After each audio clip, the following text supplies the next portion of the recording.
BJP सांसद वरुण गांधी पर रक्षा से जुड़ी गोपनीय जानकारी लीक करने का आरोप लगा है। आरोपों के मुताबिक रक्षा सौदों के बिचौलिया अभिषेक वर्मा और हथियार निर्माताओं ने वरुण को हनी ट्रैप में फंसाकर रक्षा सौदों से जुड़ी जानकारियां हासिल की। न्यूयॉर्क के वकील एडमंड्स एलन ने प्रधानमंत्री कार्यालय को चिट्ठी लिखकर ये आरोप लगाए। वरुण संसद की रक्षा सलाहकार समिति के सदस्य थे। एलन पहले अभिषेक वर्मा के पार्टनर थे, लेकिन 4 साल पहले दोनों अलग हो गए। नेवल वॉर रूम लीक मामले में भी अभिषेक वर्मा पर केस चल रहा है। स्वराज इंडिया पार्टी ने पूरे मामले की जांच की मांग की है। He has used foreign prostitutes, escort services to compromise a large number of very senior officers of Indian Defence Services and in particular one member of Parliament of the BJP who was a member of the Defence Consultative Committee for a long time. Varun Gandhi ने अपने खिलाफ आरोपों को बेबुनियाद बताया है। उन्होंने प्रशांत भूषण के खिलाफ मानहानि का केस दायर करने की धमकी दी है। वरुण ने यह भी कहा है कि उन्होंने अभिषेक वर्मा से आखिरी मुलाकात 14 साल पहले लंदन में की थी। जेएनयू के लापता छात्र नजीब अहमद का पता लगाने के लिए दिल्ली पुलिस ने एक स्पेशल इन्वेस्टिगेशन टीम बनाई है। ये एसआईटी गृह मंत्री राजनाथ सिंह के निर्देश पर बनाई गई है। इसके पहले आज छात्रों ने जेएनयू में बंधक बनाकर रखे गए वाइस चांसलर, रजिस्ट्रार और यूनिवर्सिटी के दूसरे अधिकारियों को करीब 24 घंटे बाद छोड़ दिया। इस मामले की रिपोर्टिंग के लिए जी न्यूज की टीम जब मौके पर पहुंची तो छात्रों ने हमारे संवाददाता पवन नारा को रोकने की कोशिश की। जेएनयू के छात्र कल गृह मंत्रालय के सामने प्रदर्शन करेंगे। गृह राज्य मंत्री किरण रिजिजू ने कहा है कि जेएनयू के छात्रों को कानून का ध्यान रखना चाहिए। जेएनयू में कुछ छात्राएं ऐसे हैं जो लगता है पढ़ने के लिए नहीं आए, वो राजनीति करने के लिए आए हैं। जेएनयू जो है एक पढ़ाई करने का एक बहुत बड़ा संस्था है, इंस्टीट्यूशन है। उसमें पढ़ाई में ध्यान रखे और अपना जो एक्टिविटीज जो करना है वो कानून के दायरे में करे। यूपी कांग्रेस की पूर्व अध्यक्ष रीता बहुगुणा जोशी आज बीजेपी में शामिल हो गयीं। रीता ने दिल्ली में बीजेपी मुख्यालय पहुंचकर पार्टी की सदस्यता ली। रीता ने बताया कि बीजेपी को लेकर उनकी सोच सर्जिकल स्ट्राइक से बदली। उन्होंने कहा कि राहुल गांधी में वाकई नेतृत्व की क्षमता नहीं है। देखिए, सर्जिकल स्ट्राइक पर विवाद खड़ा करना पार्टी का बहुत बड़ी भूल थी और खून की दलाली का इस्तेमाल करना फ्रेज का, इससे पूरे देश को घात पहुंचाया है। और मुझे नहीं लगता कि राहुल जी का नेतृत्व, शीला जी का नेतृत्व उत्तर प्रदेश की जनता स्वीकार करने को तैयार है। रीता बहुगुणा लखनऊ कैंट से विधायक हैं। वो यूपी में शीला दीक्षित को सीएम कैंडिडेट प्रोजेक्ट करने से नाराज थी। कांग्रेस ने रीता जोशी को धोखेबाज कहा है कि ये अपने परिवार के इतिहास को दोहराने में कहीं भी चूक नहीं रही। इनका परिवार हो या ये, इनके परिवार में ये 4था-5वां बदलाव है। रीता के भाई उत्तराखंड के पूर्व सीएम विजय बहुगुणा पहले ही बीजेपी ज्वाइन कर चुके हैं। सर्जिकल स्ट्राइक के बाद से पाकिस्तान की ओर से लगातार घुसपैठ की कोशिश की जा रही है। आज जम्मू कश्मीर के कठुआ जिले के हीरानगर सेक्टर में इंटरनेशनल बॉर्डर पर सेना ने आतंकी घुसपैठ की कोशिश को नाकाम कर दिया। बीती रात 11:15 बजे के करीब 6 आतंकियों ने हथियारों के साथ घुसपैठ की कोशिश की थी।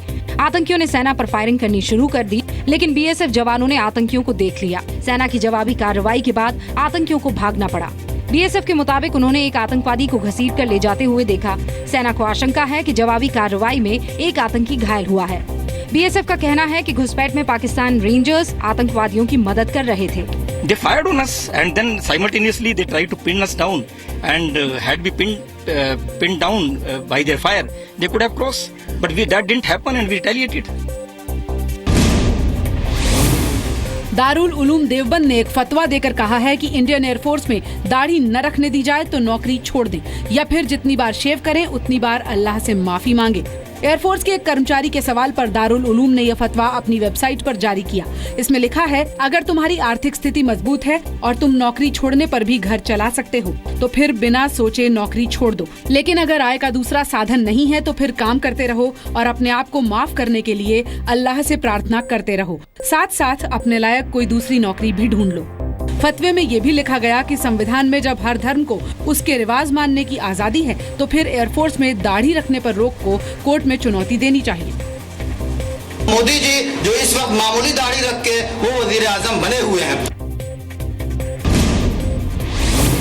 जम्मू कश्मीर सरकार के 1 दर्जन कर्मचारियों को देशद्रोही गतिविधियों के आरोप में बर्खास्त किया गया है। पुलिस ने आरोपी कर्मचारियों की देश विरोधी गतिविधियों के बारे में रिपोर्ट तैयार की थी।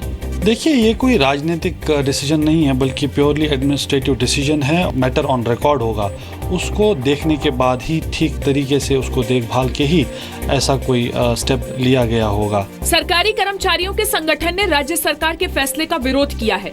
ये वन साइडेड है, अनजस्टिफाइड है, एंटी एम्प्लॉय है। मैं उसकी कंडेमनेशन करता हूँ। इसके खिलाफ हम अपनी आवाज बुलंद करेंगे। जम्मू कश्मीर में ये तीसरा मौका है जब सरकारी कर्मचारियों को देश विरोधी गतिविधियों में बर्खास्त किया गया है। इससे पहले 1986 और 1990 में कर्मचारियों को देश विरोधी गतिविधि की वजह से बर्खास्त किया गया था। जम्मू कश्मीर के रियासी इलाके में खाई में बस गिरने से 22 लोगों की मौत हो गई। हादसे में कई लोग घायल भी हो गए। ये हादसा आज दोपहर बाद ज्योतिपुरम के पास हुआ। वहाँ के कलेक्टर को ये कहा गया कि आर्थिक सहायता भी पूरी तरह से उपलब्ध की जाएगी। किसी और प्रकार की उन्हें लॉजिस्टिक सपोर्ट चाहिए हो, अर्थात कहीं कोई घायलों को किसी और अस्पताल में शिफ्ट करना हो, दिल्ली करना हो, तो उसकी भी हम व्यवस्था करेंगे। प्रशासनिक तौर पर यदि कोई दिक्कत आए तो तुरंत हमसे संपर्क करें, हम उसको भी हटाने का प्रयास करेंगे। राज्य सरकार के मुताबिक गंभीर रूप से घायलों को हेलीकॉप्टर से इलाज के लिए जम्मू के अस्पताल लाया गया। हादसा कैसे हुआ, इसका अभी तक पता नहीं चल पाया है। बस रियासी से बक्कल जा रही थी। इसमें करीब 50 यात्री सवार थे। बिहार के गया में छात्र की हत्या के आरोपी रॉकी यादव को हाईकोर्ट से जमानत मिलने पर पीड़ित परिवार ने सरकार पर सवाल उठाए हैं। अदालत के फैसले को आदित्य सचदेवा के परिवार ने बिहार सरकार के लिए काला दिन बताया। मुख्यमंत्री नीतीश कुमार पर उन्होंने वादा खिलाफी का आरोप लगाया। आदित्य के माता पिता ने भी ये कहा कि वो हाईकोर्ट के फैसले के खिलाफ सुप्रीम कोर्ट नहीं जाएंगे। ये भी जस्टिस से चाहेंगे कि जो हमारी हाईकोर्ट जहाँ से उन्होंने दिया है इसको वो हमको खाली ये बता दे कि किस बिना पे इनको दिया। बीजेपी ने भी रॉकी की जमानत को लेकर सवाल उठाए हैं। बिहार सरकार ऐसी नीति पे चल रही है कि जो अपराधी हैं उनको जमानत मिल जाती है, सजा नहीं हो पाती है। पहले नीतीश जी कहते थे कि हम ट्रायल फास्ट करते हैं, अब क्या हो रहा है? राज्य सरकार ने कहा कि वो पटना हाईकोर्ट के फैसले के खिलाफ सुप्रीम कोर्ट में अपील करेगी। 7 मई को गया के कारोबारी के बेटे आदित्य सचदेव की गोली मारकर हत्या की गई थी। आरोप है कि जेडीयू के निलंबित एमएलसी मनोरमा देवी के बेटे रॉकी ने अपनी कार ओवरटेक होने की वजह से आदित्य की हत्या की। पटना हाईकोर्ट ने कल रॉकी यादव को जमानत दे दी थी।